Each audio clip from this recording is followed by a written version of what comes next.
Silencio, por favor. Señor presidente, señorías, ¿qué sentido tiene este debate?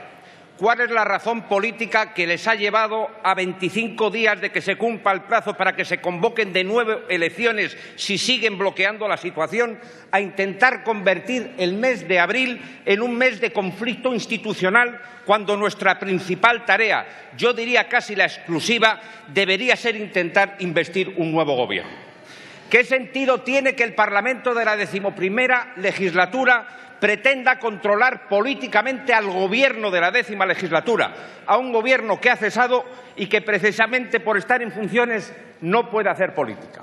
¿No será que coincidencia porque el Gobierno en funciones sea del Partido Popular y esté presidido por Mariano Rajoy, verdad?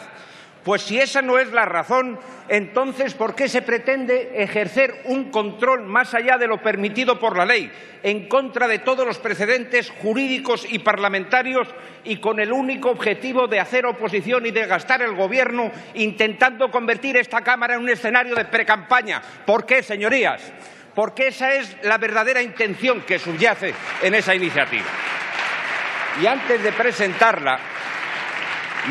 presentarla, algunos deberían haber tenido alguna dosis de prudencia y de rigor y al menos un poquito de coherencia. Y eso no va por usted, señor Errejón. ¿Cómo le vamos a pedir prudencia? No nos sorprende que quieran cambiar los precedentes y las reglas del juego. Es que eso va en su ADN. Si quieren cambiar todo el sistema, ¿cómo no van a querer cambiar esto? Por eso no nos sorprende, ni desde luego compartimos en absoluto sus argumentos. Sorprende, sin embargo, que reclamen la necesidad de control político a un Gobierno en funciones quienes en Cataluña sostenían a un Gobierno que mantuvo dicha naturaleza durante 102 días sin ser sometido a ninguna comparecencia ni ninguna sesión en pleno. Sí, señores. Y luego dan lecciones constitucionales en esta tribuna. Y no me digan que nadie lo pidió, porque nuestro grupo lo hizo, y para una cuestión extraordinaria y trascendente, para que el señor Mas explicara si el Gobierno de la Generalitat en funciones iba a cumplir las resoluciones del Tribunal Constitucional que le afectaban, y ustedes se opusieron a ello. Y no me digan tampoco, como argumentaron en la Junta de Portavoces, está en el acta, que el caso de Cataluña no es trasladable al que hoy debatimos porque en el Parlamento de Cataluña no había una voluntad política mayoritaria que pretendiera el control de Gobierno en funciones. ¿Pero qué clase de argumento jurídico es ese, señoría? La ley es igual para todos y su aplicación no depende del criterio de la mayoría. Es al contrario. La ley es la salvaguarda de las minorías respecto a las mayorías. Y mientras no se cambie, igual para todos igual. En eso consiste el principio de legalidad. Y en Andalucía ocurrió lo mismo. Y durante 81 días que transcurrieron desde las elecciones hasta que Susana Díaz logró la investidura, no hubo ni una sola comparecencia, ni una sola sesión de control. Es más, no hubo ni siquiera ni un solo pleno ordinario, señoría. Y no las hubo porque la mesa encargó un informe a los servicios jurídicos, que luego ustedes respaldaron. ¿Y sabe lo que concluía ese informe de los servicios jurídicos? Que carecía de sentido ejercer la labor de control político frente a un Gobierno que se limitaba a la gestión ordinaria de los asuntos públicos. Página 6. Y mi pregunta es, ¿por qué lo que sirvió para el Parlamento de Andalucía hace unos meses con el respaldo suyo y suyo no sirve ahora para el Congreso de los Diputados? ¿Por qué se está sosteniendo aquí una interpretación tan distante como distinta que la que se sostuvo allí? Es que la ley que se aplica en Andalucía es distinta. No, señorías, porque la Ley de Gobierno de Andalucía del año 2006 reproduce casi literal y miméticamente la Ley de Gobierno nacional. Entonces, ¿cuál es la diferencia? Pues la diferencia es lo que todos ustedes están pensando. Lo distinto es que el Gobierno en funciones de la Junta de Andalucía era socialista y la presidenta Susana Díaz. Esa es la diferencia. Y luego vienen aquí a hacer discursos de regeneración y de igualdad de trato. Vaya coherencia, señoría. Invocan en su escrito, además, un precedente, también se ha dicho por el señor Rejón, de 1981 del Gobierno de la UCD, cuando ni siquiera, señorías, estaba aprobado el reglamento de esta Cámara, que es del año siguiente, del año 82. Pero no confundan, en ese año no hubo una sesión de control al uso, porque lo que finalmente hubo fue una comparecencia extraordinaria del ministro del Interior en funciones. Pero ya que invocan supuestos precedentes de hace 35 años, se lo voy a poner más fácil todavía. ¿Me pueden decir si conocen un solo caso en que un presidente del Gobierno o un ministro socialista en funciones haya comparecido en esta Cámara para someterse a control parlamentario en los últimos 35 años? ¿Me pueden decir algún solo caso? Pues no se esfuercen, porque no hay ninguno, porque la primera vez y única vez que un Gobierno en funciones ha comparecido para informar ante esta Cámara desde 1981 ha sido en esta legislatura, precisamente con un Gobierno popular. Y encima quieren llevar al Gobierno ante el Tribunal Constitucional. Vaya rigor y vaya papelón. Señorías, nosotros no compartimos esta iniciativa y pensamos que, con carácter general, un Gobierno en funciones ni puede ni debe estar sometido a la exigencia de responsabilidad política de una Cámara que no le ha otorgado la confianza.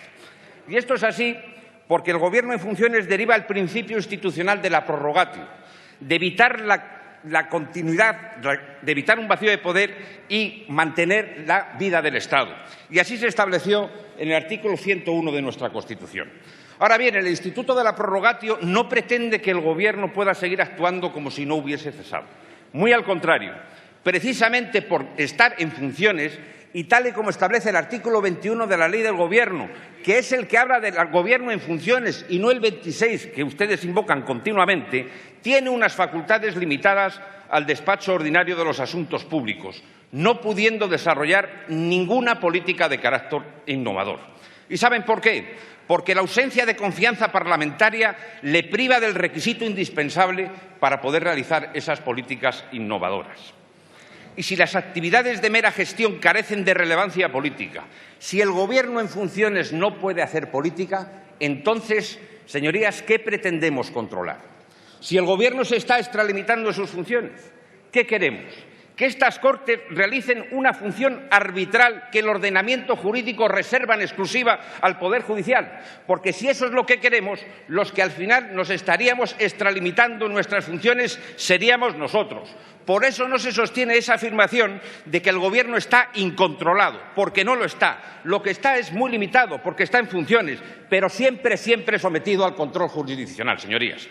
Y no me digan que lo que se pretende no es control, sino información, porque a eso el Gobierno nunca se ha negado y tienen el mejor ejemplo esta mañana con la presencia del presidente del Gobierno en funciones. Ni me digan tampoco que se trata de controlar exclusivamente decisiones que han sido adoptadas por el Gobierno estando en funciones, porque aquí en esta mesa se han calificado comparecencias para pedir explicaciones por actuaciones pasadas.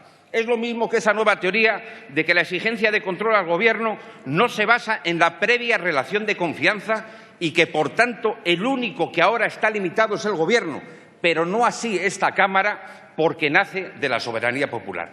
Muy bien, esto está muy bien. Pero ¿cómo que no estamos limitados? Es que lo estamos por ley. Entonces, ¿por qué no podemos, por ejemplo, presentar una moción de censura o tramitar unos presupuestos? ¿Cómo que no estamos condicionados? Fíjense si lo estamos, que si no conseguimos formar Gobierno en 25 días, nos disuelven automáticamente. Fíjense si estamos condicionados. Es evidente, señoría. Tan evidente como que esta Cámara no puede desarrollar sus funciones en plenitud sin un Gobierno en integridad. Por cierto, es lo mismo que reza el informe del Parlamento de Andalucía, página 12. Más dosis de coherencia. Y ahora, señorías, en vez de buscar una salida pactada y razonable y una posición de equilibrio, quieren lanzar a esta Cámara a un conflicto institucional. Y sin esperar a que el Tribunal Constitucional se pronuncie, ya anuncian que pretenden someter al Gobierno a una sesión de preguntas de control general, en contra de toda norma, de toda lógica política, de todo procedente y, además, en contra del propio informe de la Secretaría General de esta Cámara, que dijo que solo era posible el control de forma extraordinaria, no ordinaria, y de forma singularizada y no general o por cupos, como son las sesiones de control los miércoles. Y, por cierto, ¿por qué ahora sí sesiones de control al Gobierno y no a comienzos de febrero? ¿Por qué en febrero no era una prioridad? No sería porque entonces el señor Sánchez iba a intentar en marzo una investidura, ¿verdad? Seguro que no. Pues eso, señorías, pues eso. ¿Qué más quieren que les diga si son sus actos los que desvelan sus verdaderas intenciones? Y termino. Allá cada uno con su responsabilidad. Pero les diré algo. Pueden ganar esta votación, pero no por ello tienen asegurada la razón, y mucho menos el respaldo de los españoles, que están perplejos por el continuo espectáculo teatral y el sinfín de fotos, de reclamaciones de sillas, de reuniones, de versiones contradictorias y de idas y venidas que están dando para intentar ocultar la única verdad que es válida en democracia, que es la realidad de los votos. Y por mucho que ustedes se empeñen en disimularlo, la realidad de los votos lo que nos dijo es que el Partido Popular volvió a ganar las elecciones y lo hizo por voluntad de los españoles, que no quisieron ni el cambio ni, desde luego, que quien perdió las elecciones fuese presidente del Gobierno. Por eso ahora no les salen las cuentas, porque antes no tuvieron los votos. Y todo lo demás sobra, señorías. Todo lo demás es humo, solo teatro y humo. Y cuanto antes lo comprendan, será mejor para todos. Muchas gracias. Gracias, señor Bermúdez de Castro.